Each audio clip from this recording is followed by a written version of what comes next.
donc, on va parler du sujet qui nous rassemble maintenant. On a intitulé cette conférence Climat, lanceuse d'alerte, première victime, grandes héroïnes, où sont les femmes? On va pouvoir en parler avec vous, Irina Bokova. Merci d'être avec nous, Irina. On est très, très heureux de vous recevoir. Vous avez, je le rappelle à tout notre public, été directrice générale de l'UNESCO.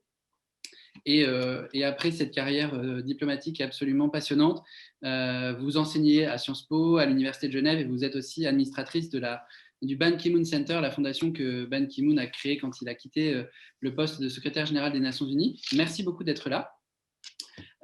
J'ai également le plaisir de recevoir Isabelle Durand. Isabelle Durand qui a une carrière politique passionnante, non pas en Bulgarie comme Irina, mais en Belgique, dans une première partie de vie, puisque Isabelle, vous avez été pendant de nombreuses années parlementaire, vous avez également été ministre à plusieurs reprises, ainsi que vice-première ministre de votre gouvernement national, également députée européenne, vous avez été pendant de nombreuses années vice-présidente du Parlement européen et aujourd'hui, vous êtes secrétaire générale adjointe de la CNUSED, qui, je le rappelle, est la conférence des Nations Unies pour le commerce et le développement. Merci à toutes les deux d'être là, d'autant plus que vous siégez toutes les deux au Conseil d'orientation de l'Institut Open Diplomacy, donc on est d'autant plus fiers de vous recevoir. On aurait aimé accueillir également Ségolène Royal, ancienne ministre de l'Environnement française, qui malheureusement s'est désistée hier, et donc notre débat va être plus resserré et ça donnera plus de temps de parole à Irina et à Isabelle. Mais avant de rentrer dans le vif du sujet, j'aimerais vous faire connaître deux anciens délégués absolument excellents qui étaient en exercice en 2020. Théo Bernini, qui a représenté la France au Y7 de Washington, puis Rose Vénin, qui était déléguée au Y20 de Riyad cette année. Et je cède tout de suite la parole à Théo, qui va faire la première introduction de ce panel. Merci Théo. Merci beaucoup, cher Thomas. Bonjour à toutes et tous. Bonjour Madame Durand, bonjour Madame Bokova, chers délégués. Chers délégués, vous avez entre 18 et 30 ans, j'en ai personnellement 24, et vous vous dites sans doute, vous, enfant du siècle, que vous êtes né trop tard dans un monde trop vieux. Aujourd'hui, vous le savez, la vie s'efface. Demain, la vie sera trop chère, et après-demain, il fera même peut-être trop chaud pour vivre. Et pourtant, vous êtes là, nombreuses et nombreux. Vous avez, je pense, battu un record cette année pour porter vos idées, vos convictions, et donc, en quelque sorte, sauver le monde, ou du moins le changer. Et bien, parmi les deux combats les plus déterminants du siècle, et c'est l'objet de cette conférence, deux sont inextricablement liés. La lutte pour les droits des femmes et la lutte contre le changement climatique. Vous le savez peut-être, mais les femmes, oui, sont les premières victimes du changement climatique. Elles en sont les premières victimes, à la fois car elles font partie, d'une part, des populations les plus vulnérables. Les populations les plus démunies sont les premières touchées par les événements climatiques extrêmes. Or, les femmes constituent plus de 70% de la population pauvre au plan mondial. Mais elles en sont les premières victimes également parce que le dérèglement climatique accentue, creuse, exacerbe les inégalités et discriminations de genre. Ajoutons tous les impacts indirects du changement climatique sur l'alimentation, l'éducation, enfin sur la paix et la sécurité internationale. Et les femmes portent, comme bien trop souvent, une charge exorbitante. Les femmes sont donc, vous l'aurez compris, sur la première ligne de front dans le combat que mène l'humanité pour son avenir. Et c'est pour cela qu'elles en sont aussi et surtout à l'avant-garde. Les femmes refusent le titre de première victime dans lequel on chercherait à les enfermer pour endosser le titre, le statut de première actrice. Et on le sait, et d'ailleurs un rapport du PNUD le rappelait récemment, les programmes de développement qui sont pensés et mis en œuvre sans les femmes sont inefficaces. Et donc la lutte pour le climat, mais également pour la biodiversité, et cette année, la Chine accueille la 15e conférence des parties sur la biodiversité, sont des combats à mener pour et avec les femmes. C'est pour cela qu'en signant l'accord de Paris en décembre 2015, plus de 190 États se sont engagés dans la promotion des droits des femmes, dans la promotion de l'égalité femmes-hommes, comme moyen efficace, mais surtout comme moyen absolument nécessaire pour lutter contre le changement climatique. Une transition juste et équitable pour toutes et tous. C'est un des combats, je pense, les plus importants qu'on a dû mener lors de ce G7 des jeunes. Et lorsque, je vais vous l'avouer, nous avons remis nos travaux aux représentants du gouvernement américain, qui, comme vous le savez, était chargé cette année d'organiser le G7, nous avons demandé, nous, jeunes du G7, au gouvernement américain, aux États-Unis, fermement, résolument, de rejoindre l'accord de Paris et de respecter les obligations qui étaient les leurs, car telle était la volonté des jeunes générations. Aujourd'hui, vous le savez, les États-Unis ont rejoint l'accord de Paris. Et l'engagement des jeunes, j'en suis certain, n'y était pas étranger. Et pourtant, le combat ne fait que commencer. Et ce sera à vous, chers délégués, à vous de le poursuivre au prochain G7 et G20 des jeunes. Anna Akhmatova, grande poétesse russe, s'il en est, avait cette très belle phrase: mon silence s'entend partout. Chers délégués, je vous le demande, ne laissez personne vous dire que votre silence est assourdissant. Levez-vous, engagez-vous, prenez la parole, combattez et le monde sera changé. Bonne chance pour ces 3 jours de négociations, probablement très intenses, et merci beaucoup. Un grand merci Théo. Et c'est Rose qui représentait la France au Y20 cette année qui va poursuivre cette introduction. Merci Thomas. Oui, comme Théo l'a dit, le silence s'entend partout, mais le silence n'est pas vide. Il est plein de réponses. Et c'est justement de ce silence que de nombreuses femmes sont sorties, luttant pour de nouveaux modèles de société. Face à la crise climatique, les femmes, dans toute leur diversité, sont déjà mobilisées. Je pense notamment à Vandana Shiva, philosophe et activiste indienne, dont je vous invite à lire les écrits et pour qui écologie et féminisme sont indissociables, tant l'exploitation de la nature et la domination des femmes sous-tendent les mécanismes de la mondialisation. En 2020, au G20 des jeunes, nous avons œuvré dans les pas de ces femmes, en portant les revendications d'une jeunesse plurielle, mais engagée. Nous sommes engagés car nous savons que l'écologie n'est pas un combat pour les générations futures, mais pour maintenant. Et qu'il n'y a pas de justice climatique sans justice sociale, sans égalité de genre. Pour que la France endosse une position de leadership, comme elle entend le faire, elle doit mener une politique climatique féministe dans les faits. Concrètement, une telle politique implique, premièrement, d'engager systématiquement les femmes dans la conception, la mise en œuvre, le suivi et l'évaluation de politiques ambitieuses pour contrer la crise climatique. Deuxièmement, de respecter l'engagement financier des pays développés pris en 2015 à verser 100 milliards de dollars par an à partir de 2020 aux pays en développement, en veillant à ce que ces fonds garantissent l'égalité de genre. Troisièmement, d'adopter des critères explicites sur l'égalité de genre dans les objectifs de performance, la mise en œuvre et le suivi des résultats de tout projet climatique. Enfin, et nous avons porté cette revendication au G20 des jeunes, elle implique d'assurer une transition juste et équitable pour toutes et tous. Pour être juste et équitable, la transition doit remettre en cause la division genrée du travail qui pousse les femmes vers les secteurs de subsistance et de services, ainsi que la notion même de travail, afin que les soins et le travail domestique non rémunérés aujourd'hui, assumés principalement par des femmes, soient valorisés et redistribués. En 2021, une équipe de négociateurs climat ne peut pas être composée uniquement d'hommes, comme cela s'est révélé être le cas pour le Royaume-Uni dans le cadre de la préparation de la COP26. Cela a été révélé par le Guardian en septembre 2020. L'inclusion et le leadership des femmes dans la lutte contre le changement climatique ne peut plus, ne doit plus être perçu comme une contrainte. C'est au contraire un puissant moteur de changement.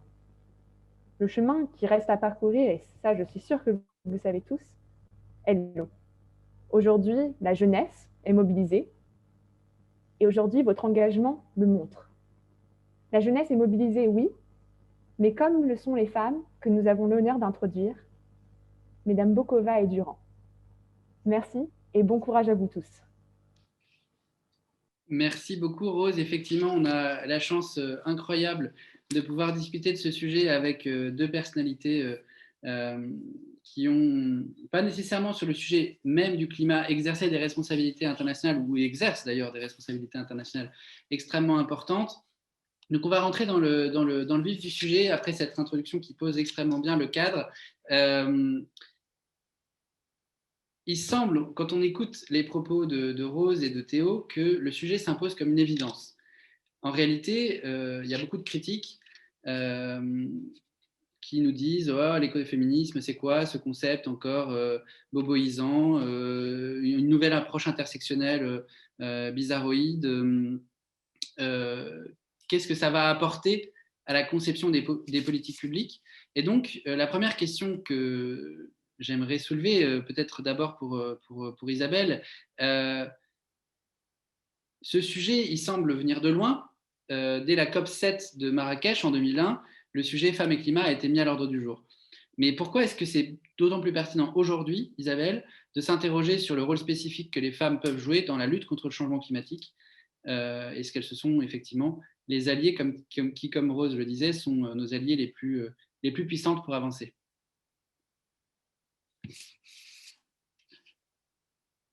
Voilà. Donc, premièrement, bonjour à tous et à toutes, et surtout à tous ces jeunes très engagés et qui consacrent du temps à se préparer à d'éventuelles fonctions de lobbying. Donc, bonne chance à vous tous. C'est réjouissant en tout cas. Alors que c'est vrai, j'ai écouté avec attention ce que disaient Théo et Rose, et je reviens sur votre question. À la limite, parler, quelle que soit la terminologie, écoféminisme, tout ce qu'on veut, concept boboisant ou pas, je pense que ce qui est en jeu, c'est en effet que le lien entre climat et féminisme, ou en tout cas rôle des femmes, est central, ça a été très bien expliqué. Le problème, c'est que même là où les femmes sont plus ou moins bien représentées, par exemple dans certains lieux internationaux, comme c'est mon cas, ou le cas de Madame Bokova, ou le cas d'autres, même, je dirais, en politique, dans un certain nombre de gouvernements, nous ne sommes pas assez nombreuses et la parité doit être un objectif que toutes et tous nous devons porter par principe. Par principe. Ensuite, c'est vrai que les femmes sont, vous l'avez dit, à la fois les premières victimes, mais aussi les plus engagées. Et je crois fondamentalement, il y a d'ailleurs quelques éléments peut-être un peu scientifiques pour le prouver, mais ici je vous parle de ma conviction personnelle. Je pense vraiment que les femmes ont un regard sur la durabilité, sur ce qui va venir, non seulement dans les générations de maintenant, mais dans les générations d'après. Un regard qui va plus loin et qui peut-être reste lié au fait qu'elles sont, pas toutes nécessairement, mais enfin beaucoup, mères ou grand-mères. On le voit par exemple aussi dans le cadre de celles qui sont entrepreneuses, celles qui lancent de l'activité économique. Généralement, le retour de cette activité économique va d'abord et tout de suite vers la communauté, avec une vision sur le soin à la communauté, sur l'éducation, sur ce qui se passera dans les générations futures. Et donc, je pense que cette sensibilité est plus grande, quelles que soient par ailleurs leurs idéologies, que ce soit des femmes de droite ou de gauche, ça c'est une autre question. Mais je pense que le regard sur l'avenir n'est pas le même, et c'est une des raisons pour lesquelles il faut qu'elles soient plus nombreuses, non seulement à la négociation, mais aussi évidemment dans toutes les politiques de mise en œuvre, parce que négocier un accord de Paris, c'était fondamental. Y voir revenir les Américains, c'est fondamental.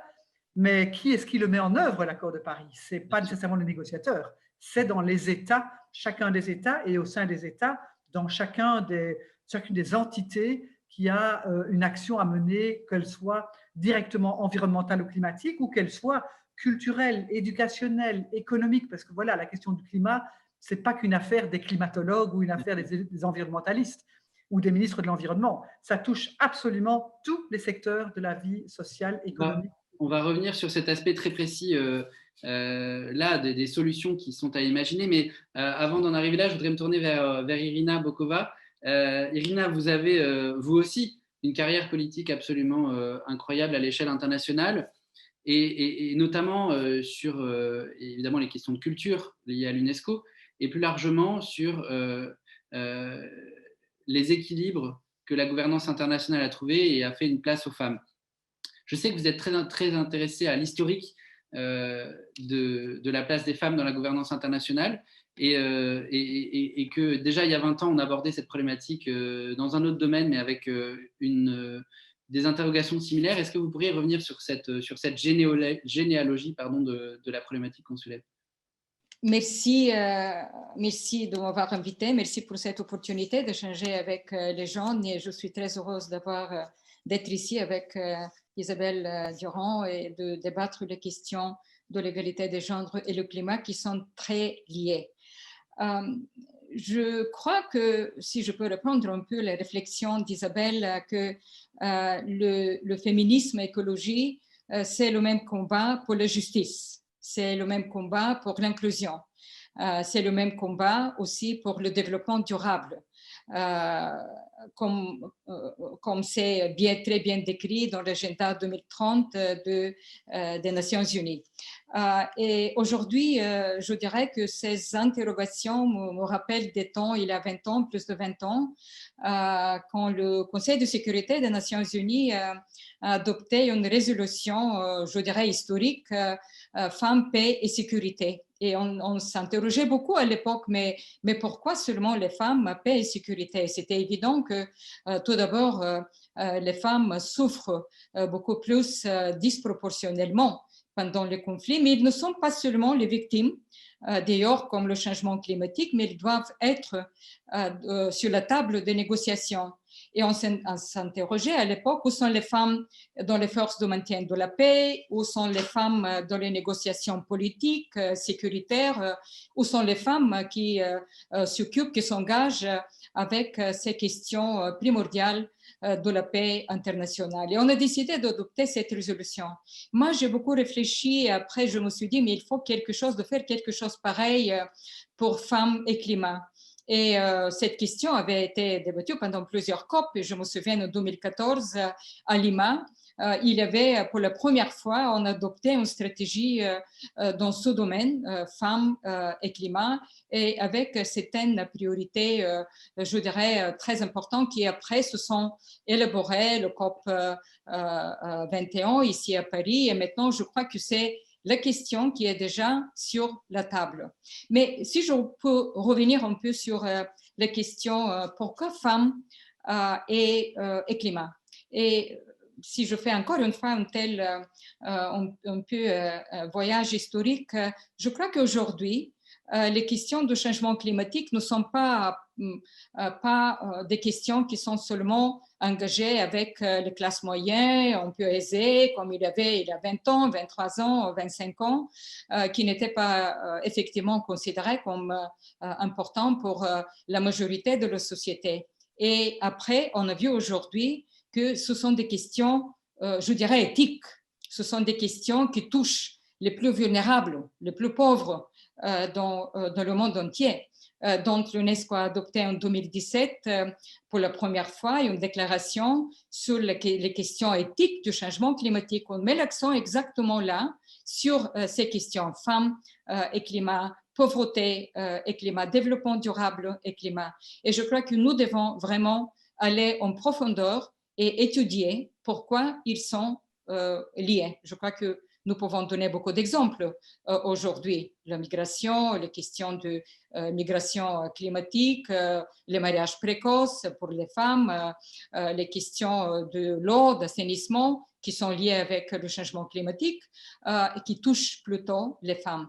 Et je crois que vraiment, il y a beaucoup de raisons de considérer aujourd'hui que, comme d'ailleurs à l'époque, femmes, paix et sécurité, aujourd'hui, on peut dire oui, femmes et changement climatique et climat sont très liés. Merci Irina. On a effectivement bien pointé l'ADN commune entre les deux combats, si j'ose dire, que Théo a présenté dans son introduction également. Et si maintenant on zoome un peu plus, comme vous l'avez fait, sur la raison qui nous amène à nous interroger sur les conséquences spécifiques, disproportionnées du dérèglement climatique sur les femmes. Vous avez déjà évoqué à l'instant les enjeux de santé publique qui sont extrêmement importants. Isabelle, je me tourne vers vous parce que j'aimerais approfondir un petit peu le sujet de justice sociale que Théo a évoqué tout à l'heure, sur le fait que effectivement les femmes sont surreprésentées dans les populations vulnérables, et comme le changement climatique est encore plus fort pour les populations vulnérables, ça pose un problème encore plus fort pour les femmes. Est-ce que vous pourriez développer un petit peu, notamment parce que la CNUSED, je le rappelle pour tous ceux qui ne sont pas familiers du système des Nations Unies, la CNUSED est la conférence des Nations Unies sur le développement et le commerce. Et naturellement, on dit souvent que la CNUSED est un club des pays en développement, notamment du G77, et que vous êtes vous-même quotidiennement en relation avec des ministres, des chefs de gouvernement d'État qui sont, si j'ose dire, encore plus marqués par cette disproportion.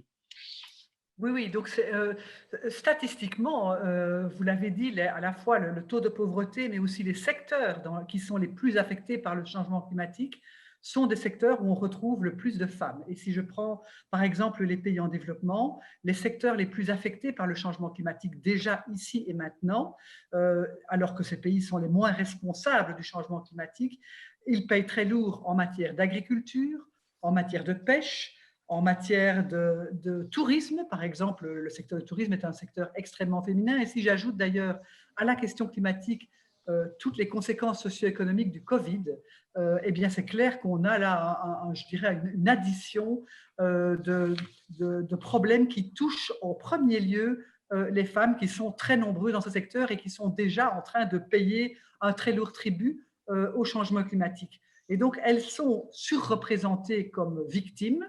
J'aime pas trop, et Théo avait raison de dire que peut-être que le terme est un peu, je dirais justement, donner l'impression de victimisation, mais c'est un fait.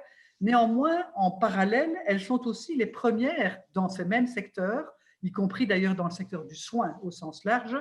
Elles sont les premières non seulement à être très exposées au changement climatique comme au Covid d'ailleurs, mais aussi elles sont les premières à pouvoir changer ou en tout cas agir avec une approche qui est une approche pas seulement de négliger ce changement climatique ou d'essayer de trouver des solutions immédiates, mais de travailler dans la durée sur un changement en profondeur des modes de production, des pratiques agricoles, des pratiques de pêche, même si pour les femmes dans les pays en développement ne sont généralement pas celles qui pêchent, mais sont celles qui vont manufacturer les produits de la pêche. Et donc, dans tous ces secteurs, elles sont extrêmement actives et créatives, y compris quand elles ont assez peu de ressources, pour essayer d'identifier des instruments ou des manières de faire qui soient positives pour le climat. Et il est vrai qu'on a bien vu qu'avec la Covid, cette dernière année, on a été tous quelque part très verts par défaut, si je peux dire. On a eu une baisse drastique des émissions de CO2 à cause du lockdown et de la limitation des exportations, etc. etc. Il s'agit qu'on soit maintenant vert par choix. Et pas par hasard, d'autant plus que de toute façon, même cette diminution des émissions de CO2 était largement insuffisante pour atteindre l'accord de Paris. Et donc oui, les femmes sont en première ligne comme victimes, mais en première ligne comme actrices de changement, y compris de changement culturel ou de changement éducationnel dans la manière de produire ou de consommer. Mais, et je termine avec ça, elles sont aussi discriminées négativement par le fait que comparativement aux hommes, dans les pays en développement, elles ont beaucoup moins accès aux ressources. Elles n'ont pas ou très peu accès au crédit. Elles n'ont pas ou très peu accès à la terre et à la propriété de la terre pour pouvoir aussi, je dirais, changer les pratiques agricoles. Elles n'ont pas ou peu d'accès à tout ce qui est le secteur de la technologie, qui peut être aussi un des instruments ou une des manières d'adresser le changement climatique. Et enfin, évidemment, elles n'ont pas assez du tout accès à la fonction de décision collective, qu'elle soit dans une enceinte politique, à quelque niveau que ce soit, elles sont sous-représentées. Donc, à la fois, elles sont actrices tout en étant quelque part déjà fort discriminées, à la fois en étant victimes, mais aussi en n'ayant pas accès au même accès que les hommes aux outils qui permettent d'enclencher un vrai travail de changement climatique. Et puis enfin, bon, on connaît tous évidemment Greta Thunberg, mais il n'y a pas qu'elle. Dans les pays en développement, dans la jeune génération de ceux qui aujourd'hui se mobilisent pour faire du climat une priorité, je constate que c'est presque toujours des jeunes femmes. Et je trouve ça extrêmement encourageant et ça veut dire qu'elles ont besoin aussi de notre soutien. Alors Rose fait partie de ces figures montantes, j'ose la flatter en public, mais j'y crois très très fort. Et Isabelle, on espère que les jeunes délégués et tous ceux qui sont là parmi nous se sentent appelés par cette vocation. On va vraiment zoomer en détail sur les solutions politiques qu'il faut imaginer, mais avant d'en arriver là, je voulais me tourner à nouveau vers Irina. Vous l'avez dit tout à l'heure, Irina, la géopolitique du climat, ça a une matérialité, ce sont des risques, des catastrophes naturelles. Les femmes, et c'est pour ça qu'on avait appelé ce débat aussi premières victimes, font partie des êtres humains qui sont les plus frappés par ces conséquences tangibles, de plus en plus fréquentes et violentes du dérèglement climatique. Est-ce que vous pouvez nous expliquer, pour terminer le diagnostic, si j'ose dire, avant de parler des solutions, en quoi ce problème se matérialise et jusqu'où il va ? Je crois, Thomas, que c'est très important d'aller, comme j'ai dit, un peu en profondeur, d'étudier quelles sont les conséquences du changement climatique vers les femmes. On a dit déjà, c'est la pauvreté. Bien évidemment, 60% des pauvres au monde sont des femmes. Et s'il y a un impact sur les pauvres, ce sont plutôt des femmes. Mais si vous me permettez aussi de donner quelques exemples concrets, car j'ai cherché un peu quelques chiffres, quelques données. Et je parle de déplacement climatique, la migration climatique. Si on ne prend pas maintenant des décisions sur le climat très rigoureuses, les conséquences seront qu'il y aurait des territoires de plus en plus vastes qui pourraient devenir inhabitables même d'ici 2100. 3 milliards de personnes pourraient être confrontées à des niveaux de chaleur saharienne d'ici 2070. Et ça veut dire qu'il y aura beaucoup d'émigration, de déplacements climatiques. On connaît déjà cette histoire parce que les chiffres montrent que seulement en 2018, plus de la moitié des 41 millions de personnes déplacées dans les pays les plus pauvres étaient des femmes, et c'était aussi la conséquence des changements climatiques. Alors, je dirais que les catastrophes climatiques, parfois, il y a des conséquences qui sont un peu cachées. On ne parle pas de ces conséquences. Je parle de l'augmentation des mariages forcés, par exemple. Il y a quelques recherches, quelques données que si aujourd'hui on compte 15 millions chaque année des mariages forcés au monde, on considère que parmi, par exemple, Malawi, c'est un pays moins développé en Afrique, parmi 30 et 40% des mariages sont dus aux inondations, aux sécheresses causées par le changement climatique. Et selon quelques estimations, environ 1,5 million de filles risquent de se marier en raison de l'événement qui sont liés au changement climatique dans différents pays. L'autre question, bien évidemment, c'est l'agriculture et les femmes, qui est, comme on dit, c'est la double peine, parfois à charge des femmes, parce que ce sont des femmes dans la plupart des partis qui s'occupent. C'est aussi la question de l'eau, d'assainissement. Moi, je me souviens, quand je suis allée pour la première fois, par exemple, au Niger, il y a une dizaine d'années, et j'ai fait le plaidoyer pour que les filles vont à l'école, et j'ai parlé avec le président, j'ai parlé avec le ministre de l'Éducation, et la réponse que j'ai reçue était « aidez-moi faire quelque chose pour l'assainissement et l'eau ». Parce que c'est ça le grand problème. Et je termine en disant que toutes les questions, tous les objectifs du millénaire de développement sont extrêmement liés et interdépendants. Et c'est pourquoi l'objectif 13, qui est le climat aussi, d'ailleurs avec les autres objectifs, ça pourrait ajouter, si nous pouvons avoir cette perspective, je dirais, ce repère important, l'égalité des genres, d'introduire dans tous nos efforts ce regard vers les conséquences, l'impact sur les femmes. Merci beaucoup, Irina. Ça fait écho très directement aux recommandations que Rose répercutait tout à l'heure par rapport aux travaux qu'ils ont portés au niveau du Y20 cette année. Ça nous donne l'occasion d'entrer dans la deuxième séquence de ce débat, parler des solutions, puisqu'on a bien fait le tour du problème, si j'ose dire. Et ça me donne également l'occasion de rappeler à tous les participants du forum qui sont là, que vous voyez s'exprimer dans le chat.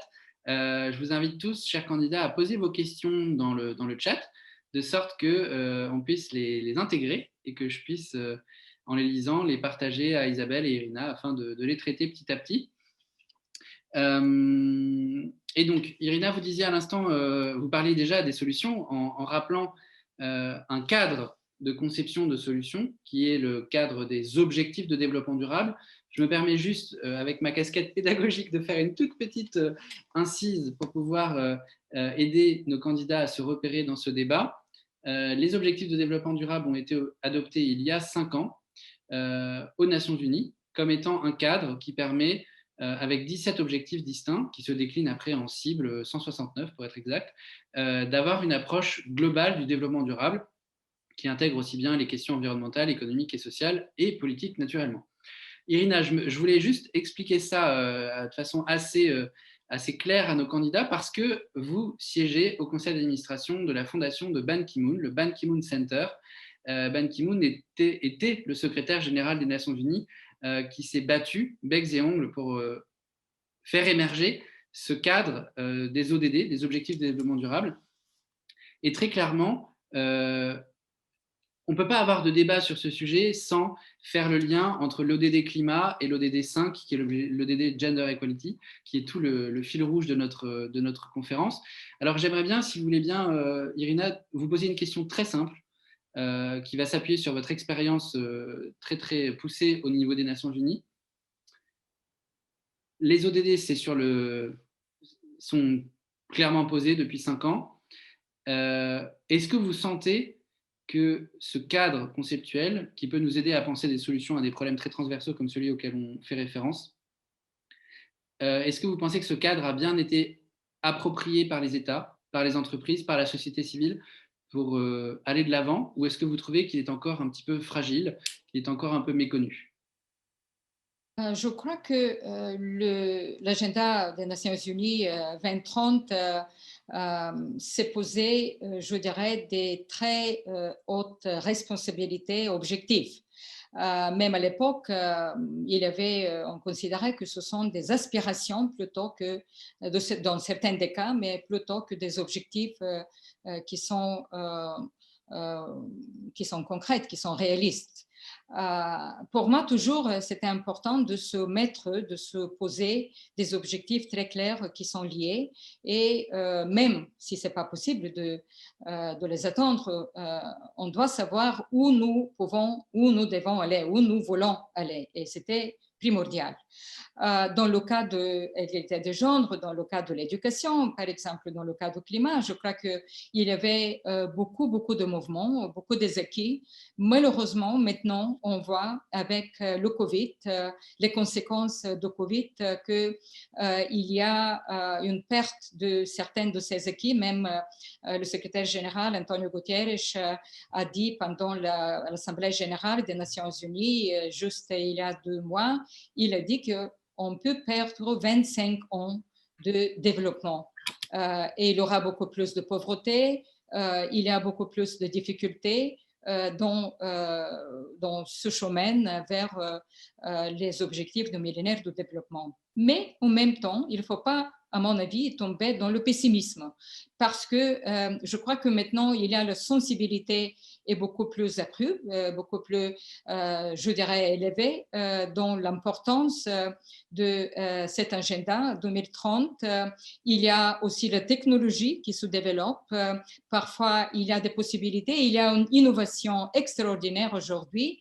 Et je dirais, avec le Covid, encore une fois, l'humain, tout ce qui est la sécurité humaine, l'être humain, la santé, l'éducation, le bien-être reviennent au centre qui d'ailleurs a toujours été l'ambition des Nations Unies de l'agenda 2030, de le mettre au centre de ces enjeux, de ces responsabilités de gouvernement. Alors, je crois que maintenant c'est le bon moment d'un côté de reconfirmer l'importance de l'agenda 2030 et de l'autre côté de voir quels sont ces moyens de faire un pas en avance, d'accélérer un peu le progrès vers l'aboutissement à ces objectifs. Je crois que c'est le bon moment de le faire. Parce qu'on parle beaucoup, comme on dit en anglais, build back better, mais comment le faire, c'est important. Et je crois que le deal vert de l'Union européenne, c'est une telle proposition. Le fait qu'il y a aussi, c'est un autre grand pays. D'ailleurs, les États-Unis sont revenus à l'accord de Paris. La Chine a posé ses ambitions, la Corée, le Japon. Je crois qu'il y a beaucoup de moments positifs et il faut profiter de ce moment aussi de reconfirmer, je dirais, ce cadre très important qui est d'ailleurs l'agenda 2030.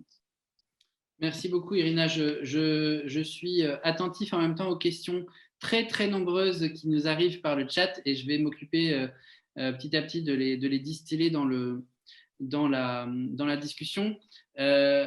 Naturellement, je me tourne maintenant vers Isabelle. Isabelle, tout à l'heure, vous avez beaucoup insisté sur l'importance de s'appuyer sur la sensibilité un peu plus forte, d'après votre intuition, des femmes pour les enjeux de durabilité. Et je voulais zoomer sur une solution concrète, puisque c'est ce qui nous est demandé par les questions. Dans quelle mesure est-ce que vous pensez que avoir des femmes plus présentes aux instances de décision internationales, le GIEC, la CNUC, etc., on pourrait faire avancer plus rapidement le sujet? Je donne un chiffre, tout à l'heure Rose l'a dit, dans l'équipe britannique de négociateurs climat, il n'y a que des hommes, mais il y a des tas d'autres chiffres effrayants. Au niveau de la conférence 4 des Nations Unies pour le changement climatique, moins de 40% des négociateurs sont des femmes et seulement 24 pays ont soumis une contribution nationale à la mise en œuvre de l'accord de Paris, faisant une référence au sujet femmes et climat. Alors, comment est-ce qu'on fait avancer le schmilblick, si j'ose dire? Bon, alors d'abord, je pense que avoir plus de négociatrices, ou au moins 50% de négociatrices dans ces différentes instances, comme je l'ai dit, c'est une question indispensable et de principe. Mais quelqu'un qui est négociateur, et pour ma part, je l'ai été pour mon pays en son temps, il a un mandat. Il a un mandat qui lui vient de son gouvernement national. Quand on va dans une conférence internationale, dans une négociation, on y vient avec le mandat de son gouvernement. Est-ce que ces femmes, quand elles sont, ou ces hommes, mais en l'occurrence ici, si on a des femmes, sont-elles mandatées avec suffisamment d'ambition par leur pays pour pouvoir influencer positivement l'agenda global de la conférence en question, d'une COP ou de toutes les mesures d'accompagnement d'une conférence des parties? Et donc, c'est très important d'avoir des femmes parce que, premièrement, elles doivent avoir un mandat qui leur vient de leur gouvernement, et c'est pour ça que je pense qu'il faut aussi des femmes à 50% à tous les échelons qui mandatent les négociateurs internationaux. Deuxièmement, je pense que les femmes ne négocient pas exactement de la même manière que les hommes. Et ça, je l'ai expérimenté à différents échelons. Ce n'est pas qu'elles soient meilleures ou qu'elles soient moins bonnes, c'est qu'elles négocient probablement différemment. Elles sont plus centrées sur les contenus que sur les… Bien sûr, à la fin, il y a toujours dans une négociation, je ne vais pas dire un marchandage, mais un échange. Il faut trouver un équilibre, il faut trouver un consensus. Mais je pense que les femmes sont mieux outillées dans la recherche d'un consensus. Troisième chose que je voudrais dire, et là qui dépasse un peu la question femmes, c'est que même si les ODD sont notre cadre à tous, et je rejoins parfaitement ce qui vient d'être dit par Irina sur l'importance de remettre ce cadre, même si la Covid est passée par là, comme notre cadre à tous, il n'empêche, dans les organisations internationales, quand on négocie, par exemple, des négociateurs commerce d'un pays qui négocie un accord commercial avec une autre région du monde, ne parlent jamais aux négociateurs climat, qui, eux, ce sont des silos, et des silos fermés, malgré les ODD. Et donc, par exemple, je donne un exemple concret, on a organisé de manière virtuelle, l'année passée c'était physique, avec une vingtaine de pays africains, on a fait une formation commune pour des négociateurs climat et des négociateurs commerce. Ces gens qui venaient du même pays ne se connaissaient pas, ils se sont rencontrés à Genève alors qu'ils venaient du même pays, ceux qui étaient climat et ceux qui étaient commerce, et en les mettant ensemble, ils se sont rendus compte que, évidemment, ce que fait la main droite ignore ce que fait la main gauche. Et donc, la question climatique, c'est à la fois des accords globaux sur les efforts à faire, mais c'est aussi sur les secteurs dans lesquels ils doivent être faits, et il faut que ces secteurs se parlent, y compris au niveau national. Donc, je pense que là aussi, au niveau national, les femmes, qui étaient d'ailleurs très peu nombreuses dans cette formation, parce que le gros de ces négociateurs commerce et climat étaient des hommes, bien entendu. Je pense que la deuxième formation, on a eu un peu plus de femmes, on a mis l'accent pour en avoir. Elles négocient pas de la même manière et elles sont plus ouvertes à écouter ce qui se passe en dehors de leur silo. Et donc ça, c'est quelque chose aussi auquel tous ces jeunes diplomates, toute notre audience de jeunes qui veulent se lancer là-dedans, doivent avoir une grande attention au fait que nos sociétés politiques et nos sociétés internationales sont beaucoup trop centrées sur des rails qui sont extrêmement techniques, et on s'enferme dans la technicité et on s'écarte de tout ce qui se passe dans les autres rails. Or, ça n'a de sens que si réellement on pratique la transversalité. D'accord. C'est hyper important et vous parlez de transversalité, ça va m'aider à faire le lien avec une des questions qui a été posée par Clotilde. Et je me tourne vers Irina pour la traiter dans cette dimension-là. On s'intéresse souvent à l'éducation, au développement durable, à l'éducation, à la lutte contre le changement climatique. Et naturellement, l'UNESCO, dans ce domaine-là, a joué un rôle absolument mondial. Et du coup, Clotilde nous demandait comment est-ce qu'on pouvait intégrer justement la dimension féministe de la lutte contre le changement climatique dans l'éducation au développement durable. Est-ce que ça fait partie des réflexions qui ont eu lieu, notamment dans le cadre des ODD, Irina? Oui, absolument. Vous avez raison de se lever cette question sur l'éducation pour le développement durable. Alors, si je ne veux pas vous surprendre si je dis que l'éducation, c'est le fondement. Pas seulement de développement humain, mais aussi de tous nos efforts vers l'agenda 2030, et y compris le climat. Je me souviens une fois, si je peux partager un exemple, une expérience personnelle. J'ai été en Afghanistan, à Kaboul, tout proche de Kaboul, dans un petit village où l'UNESCO avait son plus grand projet sur l'alphabétisation des femmes. Et j'ai parlé avec des jeunes femmes qui avaient passé à travers ces cours. Et j'ai posé les questions, qu'est-ce qui, ce programme, vous a donné? Et la première réponse que j'ai reçue, c'était j'ai compris pour la première fois, j'ai appris ce qu'est la biodiversité. Et ça m'a beaucoup frappé parce que pour nous, c'est évident. Ça veut dire que l'éducation vraiment joue un rôle important. Je dirais aussi, si vous regardez l'objectif numéro 4 de l'agenda 2030, on a mis le dernier objectif était 4-7. C'était vraiment éducation pour le développement durable. C'est l'éducation pour le climat, c'est l'éducation pour les droits humains, c'est l'éducation pour la diversité culturelle, voilà, la biodiversité, le respect.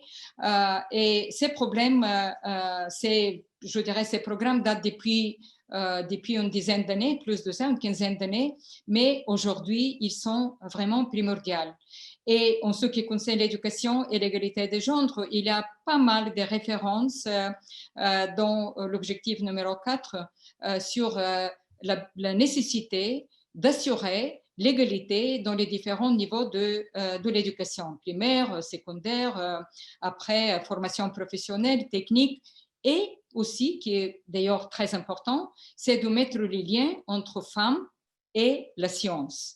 Je crois que c'est très lié aussi avec le climat et c'est important de le souligner, de le mettre, comme Isabelle a dit, il ne faut pas travailler dans les silos parce que tous ces objectifs sont interdépendants. On ne peut pas avoir un progrès dans l'éducation si vous n'assurez pas l'égalité des genres. On ne peut pas avancer dans le climat si vous n'assurez pas aussi l'eau potable, l'assainissement, et je peux continuer. Merci, Irina. C'est extrêmement concret. Et au fur et à mesure de nos discussions, j'en profite pour distribuer à nos candidats des tas de publications que l'Institut Open Diplomacy a faites en 2020. Je viens notamment, pour faire écho à ce que Isabelle disait tout à l'heure, de diffuser un entretien que nous avons réalisé avec l'ambassadeur de France auprès de l'OMC, pour précisément réfléchir à comment est-ce que les enjeux climatiques sont intégrés dans la négociation des accords commerciaux internationaux, y compris dans le cadre de gouvernance de l'OMC. Je vous invite tous à le lire, ça fait partie des sujets majeurs qu'on a évoqués, et sur les sujets qu'Irina a évoqués à l'instant, c'est-à-dire l'éducation au développement durable et notamment l'intégration de la sensibilisation au sujet d'égalité femmes-hommes pour lutter efficacement contre le changement climatique. Je vous invite tous à redécouvrir notre journée dédiée au thème de la transition juste, pour laquelle il y aura de nombreuses vidéos et articles que vous pourrez retrouver, notamment des discussions avec le prix Nobel d'économie Joseph Stiglitz, ou le commissaire européen à l'emploi Nicolas Schmit, ou encore le secrétaire général adjoint des Nations Unies Selwyn Hart, qui s'occupe de l'urgence climatique, qu'on a eu la chance de recevoir, puisqu'il n'y a pas que des femmes qui se battent pour intégrer la sensibilité du climat contre les femmes dans les politiques publiques. Il y a aussi des hommes qui font partie du sujet, comme Théo, comme moi, et parmi les plus grands, je viens d'en citer 3. Je reviens donc sur les solutions qui peuvent nous amener à aller de l'avant. On a beaucoup parlé de sensibilisation, on a beaucoup parlé d'éducation, on a beaucoup parlé de présence naturellement des femmes au poste de responsabilité. Je voudrais qu'on parle un peu gros sous, c'est souvent le sujet qui fâche une fois qu'on a mis tous ces enjeux sur la table. Rose le disait tout à l'heure, l'aide publique au développement et plus généralement le financement de la lutte contre le changement climatique n'intègre pas nécessairement cette dimension particulière. Et je voudrais plus spécifiquement sur ce sujet me tourner vers Isabelle, puisque Isabelle, qui est à la tête de la CNUSED, travaille beaucoup sur les politiques de développement, naturellement. Isabelle, est-ce que vous pensez que c'est une bonne idée de pouvoir relever cette dimension climatique et de faire le lien plutôt entre climat et féminisme dans le versement des aides au développement? Est-ce que vous pensez que c'est une conditionnalité utile ou une conditionnalité de trop pour les États du Sud?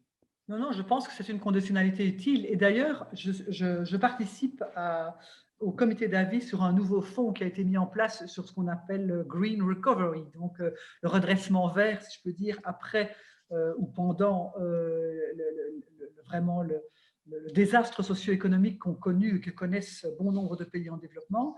Et dans ce fonds qui donne donc des moyens ou qui est sur base de projets à des États pour se redresser des impacts de la crise du Covid en ayant de façon entre guillemets verte, il y a ce qu'on appelle des gender markers. Donc il y a vraiment des conditionnalités en termes de genre qui permettent d'avoir accès à ces fonds. Donc moi je crois qu'il faut le faire et que s'il n'y a pas nécessairement de volonté spontanément au niveau d'un État, il faut que la conditionnalité, comme on met des conditionnalités en matière de droits humains, comme on met des conditionnalités en d'autres domaines, je pense que la question du genre doit faire l'objet de conditions.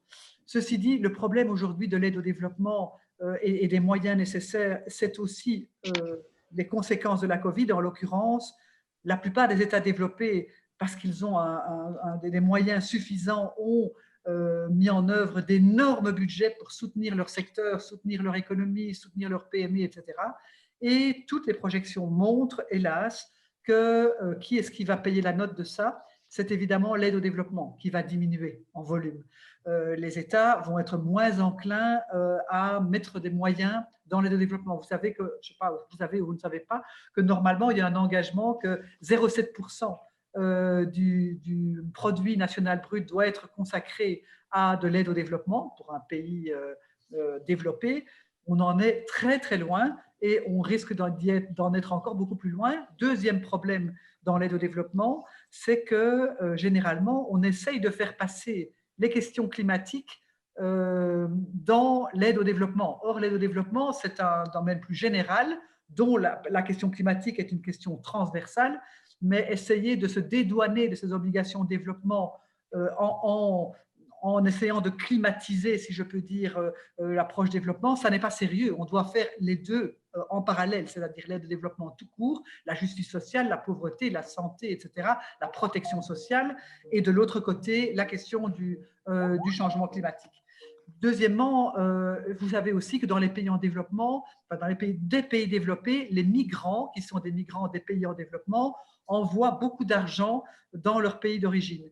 C'est d'ailleurs une source de revenus pour les pays en développement qui est plus élevée parfois que l'aide au développement elle-même. Le problème, c'est qu'aujourd'hui aussi, de nouveau, pour cause de Covid, la plupart des migrants qui vivent dans les pays développés vont diminuer parce qu'ils n'en auront plus les moyens, ce qu'ils ristournent à leur famille, à leur communauté ou à des projets dans leur pays d'origine. Et donc, en fait, les pays en développement sont dans une situation dramatique parce que ils sont les premiers à payer le prix du changement climatique et les moyens dont ils disposent pour pouvoir adresser ça sont encore inférieurs vu la crise économique dont ils sont les premières victimes, ou en tout cas les victimes les plus affectées. Donc, ce n'est pas simple et je pense que vraiment dans ce domaine, la question du genre doit faire partie de tous les critères ou de tous les instruments qui permettent de favoriser cette reprise économique et cette reprise économique plus verte et plus climatique. Merci beaucoup Isabelle. On a beaucoup de questions qui nous sont arrivées, donc je les ai regroupées pour faciliter les réponses. J'en ai encore 2 ou 3 et celle-ci s'adresse du coup à Irina d'une certaine manière. C'est plus une question si j'ose dire, d'ordre méthodologique que d'ordre sur le fond. On a eu des questions de Olympia, de Charlène, de Bastien, de Virginie, qui se demandaient est-ce que ça vaut le coup d'intégrer ou de distinguer ces deux combats pour l'égalité femmes-hommes contre le changement climatique, ou est-ce que à force de combiner les causes, on risque d'être inefficace sur tous les tableaux. Irina, vous avez exercé des responsabilités très transversales à la tête de l'UNESCO. Ça vous donne beaucoup d'expérience pour répondre à ce type de questions. Est-ce que vous pouvez nous aider à y réfléchir, s'il vous plaît? Vous savez, Thomas, je crois, et merci pour ces questions, je crois que les questions et les réponses sont transversales. Comme d'ailleurs Isabelle, je ne crois pas qu'on peut seulement s'occuper d'une de ces questions, d'une partie de ces questions et les résoudre sans avoir un lien avec les autres. D'ailleurs, comme je dirais, comme l'agenda 2030, c'est noté que ce sont des objectifs interdépendants, universels et interdépendants. C'est ça la grande vision de l'humanité pour le futur. Et c'est pourquoi pour moi, c'est très important de les regarder, de les discuter, de trouver les solutions dans les différentes dimensions de ces questions. On peut dire que l'égalité des genres, c'est aussi transversal. On peut dire que l'éducation est transversale, le climat, bien évidemment. Et c'est pourquoi on ne peut pas les lier. Mais si j'ose seulement mentionner une question qui n'a pas été mentionnée ici, parce qu'on a parlé un peu de la technologie, de le digital et tout ça. Je crois que le rôle aussi du secteur privé, on a parlé du gouvernement, on a parlé aussi des grandes stratégies, des multinationales, des ONG, mais je crois que le rôle du secteur privé aussi est extrêmement important. Et c'est le début, je crois, d'une sensibilisation plus grande, pas seulement dans le domaine du climat, c'est évident, ça avance aussi avec les différents critères qui sont d'ailleurs posés par le Compact global des Nations Unies et pas seulement avec l'investissement ESG, écologie sociale et gouvernance, où il faut aussi mettre les questions des femmes, d'égalité des femmes d'une manière beaucoup plus, à mon avis, insistante. Et donc, le rôle, bien évidemment, du secteur privé dans le climat est énorme. Mais lier les deux, le secteur privé doit faire et peut faire mieux. Merci beaucoup, Irina. Ça répond aussi à une autre question qui avait été posée par Virginie et Marion sur cette approche globale. Est-ce qu'on peut avancer avec une philosophie plus générale de la sécurité humaine dans toutes ses dimensions? Comme vous y avez répondu, je considère que Virginie et Marion ont eu les éléments dont elles avaient besoin pour réfléchir à ces sujets. Et donc, je voudrais m'arrêter sur cette dernière question que je vais d'abord adresser à Isabelle puis à Irina. On a parmi les candidats pour devenir délégués de la France au G20 ou au G7 des jeunes qui sont là aujourd'hui, de nombreux jeunes qui m'ont demandé par le chat concrètement quels conseils vous aimeriez leur donner à eux en tant que jeunes pour pouvoir porter cette cause, par où commencer, sur quoi s'engager, etc., etc. Et peut-être en 2 mots chacune, si vous aviez quelque chose à leur indiquer, une voie d'engagement à saisir, j'aimerais que vous puissiez les éclairer sur ce chemin. Alors peut-être Isabelle en première. Alors, bon, moi je dirais 1, allez-y. 2, bien sûr on peut mener beaucoup de combats en même temps, mais choisissez ce qui vous fait le plus vibrer, ce qui vous fait monter un peu d'adrénaline, qui vous mobilise, sur lequel vous pouvez vraiment devenir un vrai témoin très engagé. Et on est toujours plus convaincant quand le sujet que l'on porte n'est pas théorique, n'est pas un papier qu'on a lu, est quelque chose qu'on porte dans ses tripes. Et donc, allez-y, mettez-y vous tout votre cœur, toute votre connaissance, évidemment. Mettez-y aussi toute votre énergie, mettez-y vos réseaux, vos amis. Ayez confiance en vous, parce que je parlais des jeunes femmes, entre autres en Belgique, mais pas seulement, qui se sont engagées pour le climat. Elles sont fantastiques. Et je pense que voilà, si vous y allez avec, je dirais à la fois énergie, mais pas trop de technocratie, pas trop de... Il y en a déjà tellement aux Nations Unies et dans les enceintes internationales. Donc allez-y avec votre tripes et je pense que vous serez entendus. Je le souhaite en tout cas. Allez-y avec vos tripes. Premier conseil, deuxième conseil pour Irina. Oui, moi je dirais aux jeunes, osez, faites confiance en vous, comme d'ailleurs Isabelle. Et pour moi, peut-être parmi les plus importants, c'est de faire des coalitions. Si vous y croyez, si vous considérez qu'il faut aller, que vous pouvez vraiment aboutir à quelque chose qui est important pour vous, pour votre communauté, pour l'humanité, il faut savoir aussi convaincre les autres. Il faut former des coalitions. Je crois que ça, c'est le plus important. Parce que seulement avoir une action individuelle, ça ne suffit pas. Même si vous avez tout le droit, vous avez toute la conviction, mais c'est important de travailler en équipe, de savoir comment former, établir ces coalitions, d'avoir plus d'impact. C'est ça, je dirais, mon conseil. Merci beaucoup, Irina. Ça répond directement aux questions de Salomé, de Charlotte, de Constantin, qui seront sans doute très honorés d'avoir une réponse directe et aussi franche, chaleureuse de votre part à toutes les deux. Il y avait encore plein de questions, je pense à celle de Diane ou de Charlène sur la question des quotas de femmes en politique, et je pense qu'on aura l'occasion d'en discuter avec Marie-Jo Zimmermann, qui était députée française et qui a porté la loi sur les quotas dans les conseils d'administration, qui s'est ajoutée à notre programme pour la conférence de clôture de notre forum. Je pense à la question aussi de Charlotte sur l'efficacité de l'accord de Paris, sur l'implication réelle de la France dans la mise en œuvre de l'accord de Paris à l'échelle nationale. On aura l'occasion de pouvoir zoomer sur ces questions dans la masterclass avec Thomas Le Sueur et François Lacoste cet après-midi. Il y avait encore beaucoup de questions, mais il y a encore beaucoup de temps aussi pour pouvoir y répondre. Les sujets sont passionnants et je voudrais terminer cette masterclass avec cette conférence avec deux informations à vous partager du même ordre de ce qu'on vient de se dire, c'est-à-dire pas seulement faire un diagnostic, mais aussi passer à l'action. Et en tant qu'association, l'Institut Open Diplomacy a deux bonnes nouvelles à vous partager.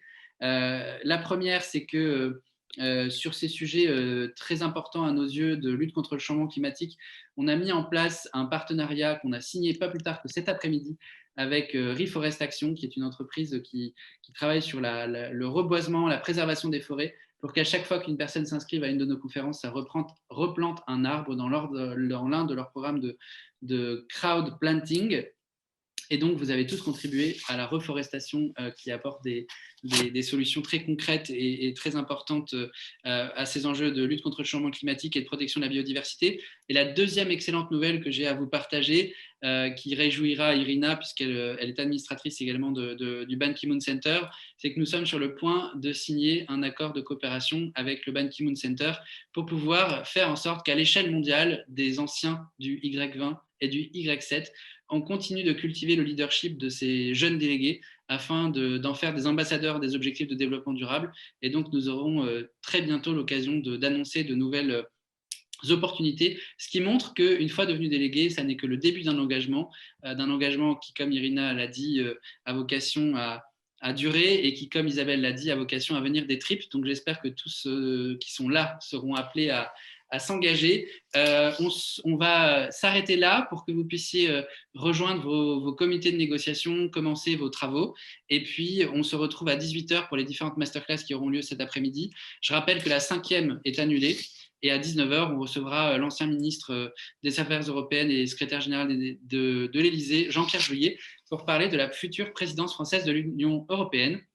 Un très grand merci à Théo, à Rose, et évidemment et surtout à Isabelle et Irina. Très bon après-midi à tous, à très bientôt.